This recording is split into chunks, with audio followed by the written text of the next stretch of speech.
तर गेल्या काही महिन्यांपूर्वी मी एक पुणे रिंग रोडवर व्हिडिओ बनवला होता. तर आता काही Google सॅटेलाईट इमेजेस पुढे आलेले आहेत. तर त्यात तुम्ही बघू शकता, की तळेगाव जवळील उरसेपासून ते खेड शोपूरच्या खाली शिवरेपर्यंत जो मोठा पॅच आहे 67 किलोमीटरचा, त्या पॅचमध्ये जे काम सुरू आहे ते Google सॅटेलाईट इमेजेसच्या माध्यमातून पुढे आलेले आहे. ही अतिशय आनंदाची बातमी फक्त पुणेकरांसाठीच नाही, तर जे सातारा, सांगली, कोल्हापूरचे लोक मुंबईला अपडाऊन करतात, की त्यांना पुण्याच्या ट्रॅफिकला तोंड द्यावं लागणार नाही. ज्या अशा थेट बाहेरच्या जिल्ह्यांमध्ये जाणाऱ्या गाड्या मुंबईवरून किंवा सर्वात महत्त्वाचं माल वाहतुकीच्या गाड्या या अवजड वाहनांना पुणे शहरात प्रवेश न करता एकदम बाहेरून त्याचप्रमाणे खडकवासला डॅमवर एका ब्रिजचं बांधकाम करण्यात येणार आहे. त्यावरून डायरेक्टली ते खेड शिवपूरच्याही पुढे जाऊ शकतील. त्यामुळे अर्थातच हा जो NH-48 आहे, म्हणजे जो आता देवरुड कात्रज बायपास आहे, यावरचा ट्रॅफिकचा ताण बऱ्याच अंशी कमी होणार आहे.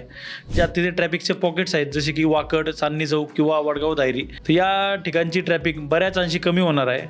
याच विद्युत वेगाने पुढचंही काम पूर्णतः जावं, त्याचप्रमाणे जसा वेस्ट साईडला आता स्पीड पकडलाय, त्याचप्रमाणे ईस्टला म्हणजे उरुळी कांचनपासून लोणीकण, चिंबळी किंवा तोच पुढे तळेगावपर्यंत तोही रिंग रोड अत्यंत फास्ट पूर्णत्वात जावं अशी अपेक्षा करतो.